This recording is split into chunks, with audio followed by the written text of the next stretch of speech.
Welcome back to the Manosphere Paradigm, the channel where we learn to level up health, wealth, relationships, and hobbies. Guys, continue to hit that like button and that subscribe button. Most importantly, we've jumped from 257 subscribers to 388. I appreciate your support on this channel. Today, I want to continue with the lies Dr. Jen Man is spreading and giving some ladies, in this particular case, this one lady, very bad advice when it comes to relationships, and telling her that if the fact that her man is acting in a masculine way, that is obviously very much countered against being a wuss, but a man's man.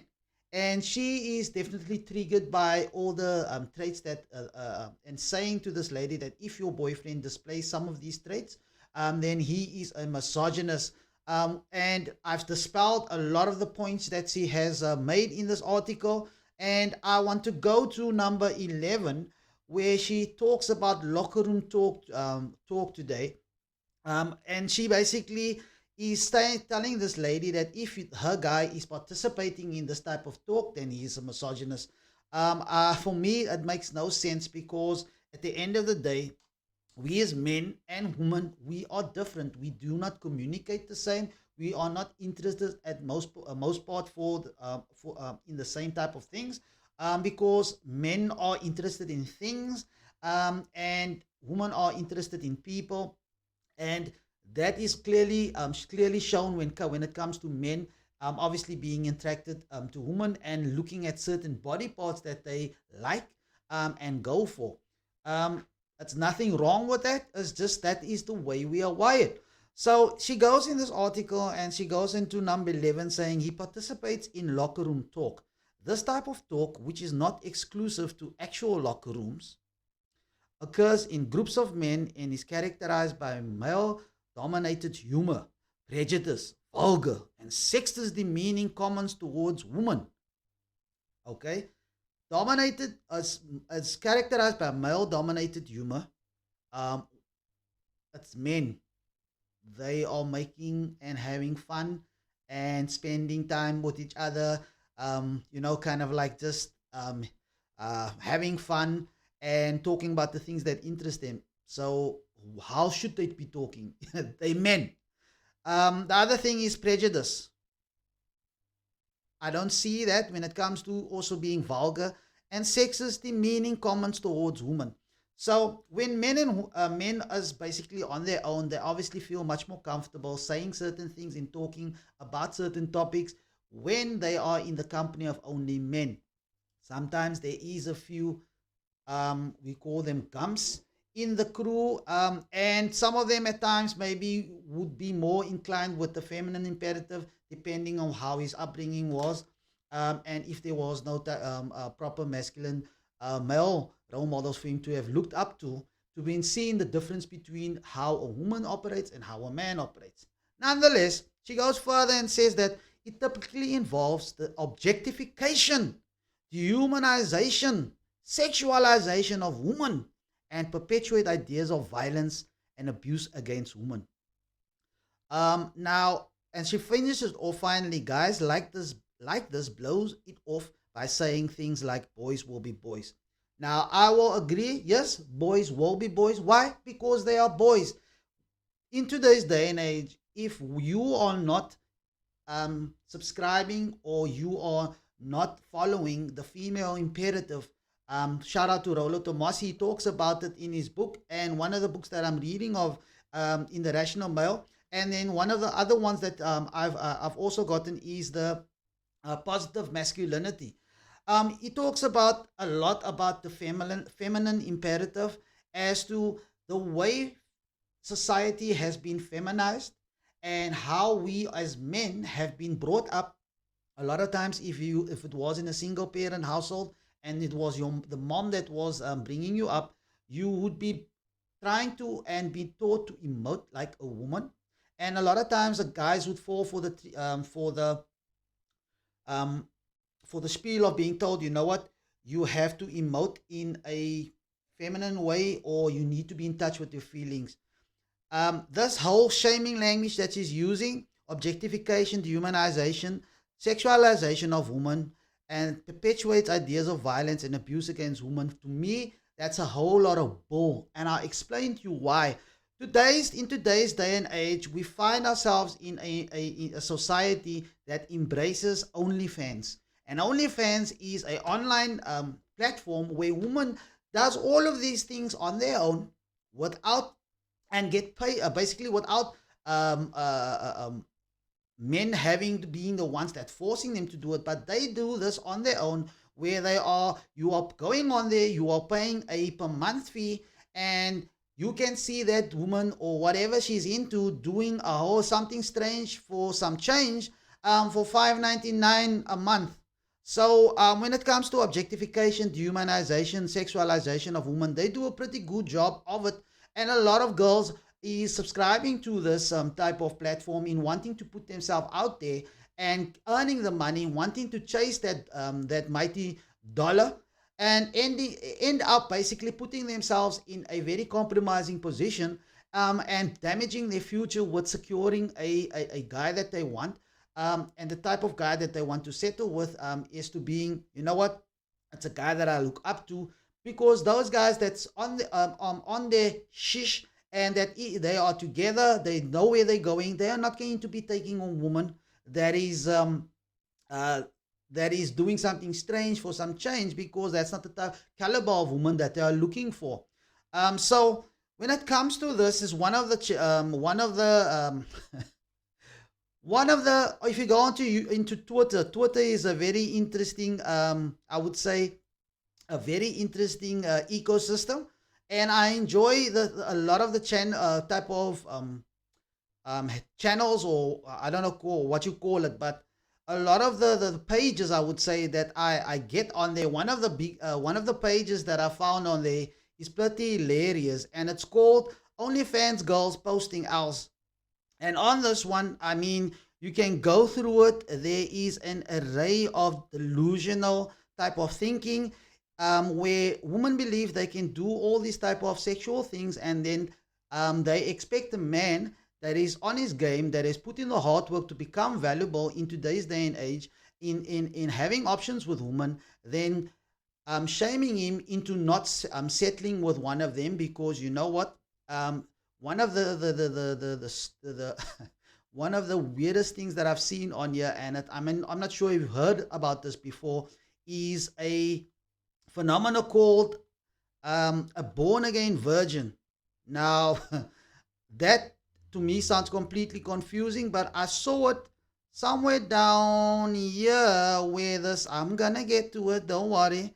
This guy, I'm gonna get it. I'm gonna get it. There we go. And my husband and I waited to have sex until marriage. This is a woman that has had sex since the age of, wait for it, lost my virginity at 14. At 14. And she has now gotten onto this point of, you know what, I am now saved. I don't no longer do this. Now, I'm not saying that you can't change your life around. Yes, you can. However, the things that you've done, and in this case, a lot of times when it comes to women doing the OnlyFans, doing all these things for the strange things they do for some change, doing something strange for some change, they end up basically, thinking that they can reverse what they've done. They have had so many partners, and they've stacked so many bodies, and that affects their ability to be able to pay a bond to a certain extent with a man. But nonetheless, this guy over here, he's taken the dip, and they say that, what does he say? We finally, we finally set the date. And this dude is like, for you the one posting the L, dude.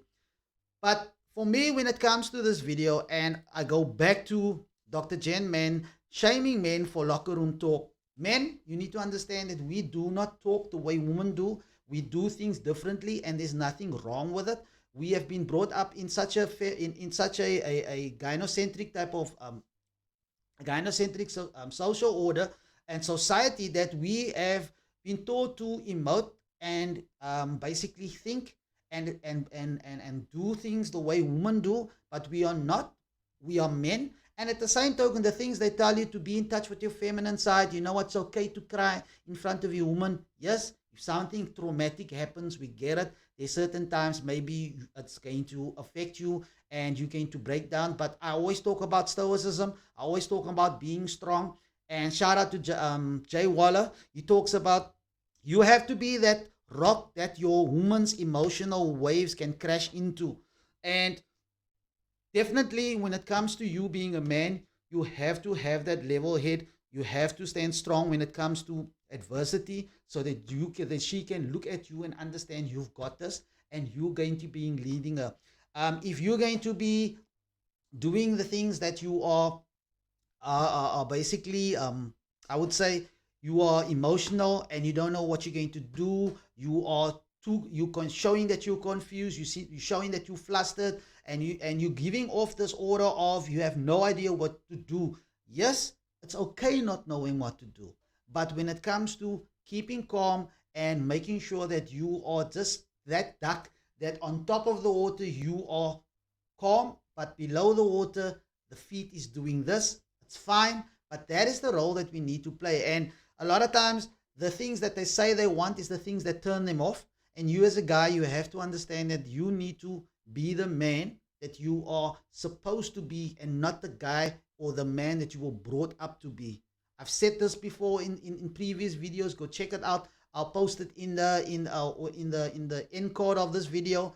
But I just wanted to go through it. The fact that Dr. Jen Man is talking about how men are the ones objectifying women and dehumanizing them.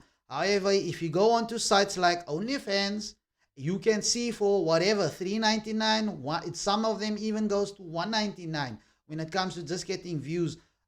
One of the delusional things, and one of the things that has become so normal for them, this chick over here says, who's going to be my first fan? Being on for 24 hours and not one. Let's go. I want to give you some attention.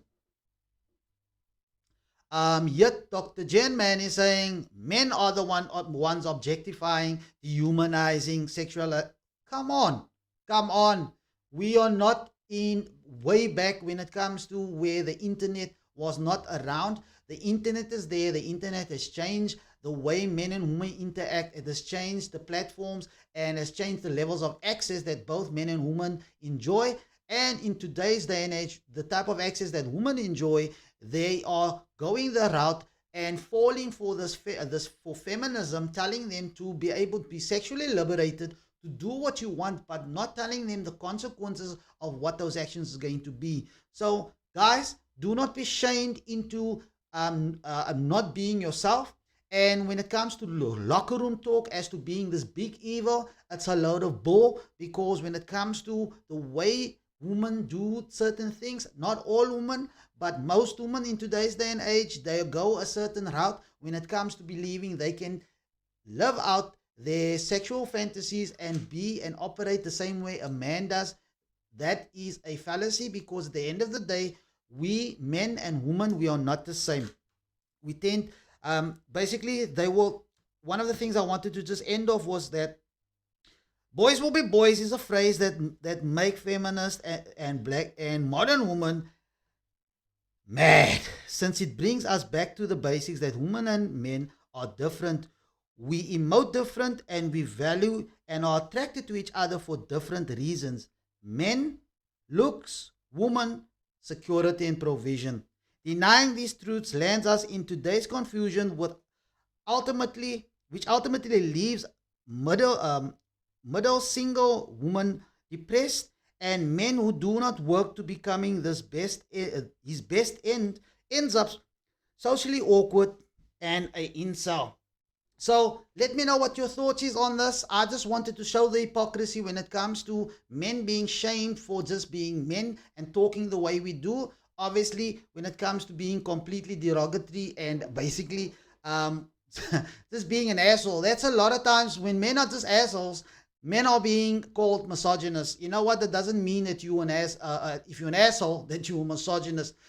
Because you obviously do not hate women, and that is what a misogynist is. Misogynist is. So on this channel, I like to, and when it comes to this lies from Dr. Jan Man, I wanted to dispel the basically a lot of the nonsense that people are putting out there and the type of shaming language that's being used, the appeal to emotion. But when we look at the facts and when we look at sites and like OnlyFans, this channel over here, OnlyFans Girls Posting Else, for me is gold. Why? Because it gives you straight, here you go, it's in your face that at the end of the day, as much as they blame men, try to shame men for being a certain way and being masculine, they themselves are doing the exact same things and putting themselves out there, living this very sexually liberated existence. And then at the end of the day, are upset when society basically ostracizes them and treats them a certain way because of their behavior. No, the world's not going to change for you. The world does not care about your feelings. You need to operate within a certain framework to be able to get the type of results that you want. If you want to have a family, if you want to have a stable home, if you want to have a type of have the white picket fence, there's certain behaviors that you cannot partake in. And as a man, there's also certain behaviors that, and certain men you have to kind of like, I would say, stay away from, so that you obviously don't fall into a type of black pill type of mentality in having this doom and gloom and just blaming women for everything and not taking accountability either. So it goes in this one. I wanted to just make sure that I point out the hypocrisy, and I hope you enjoyed this one. I'll check you out in the next video. Cheers. I'm out.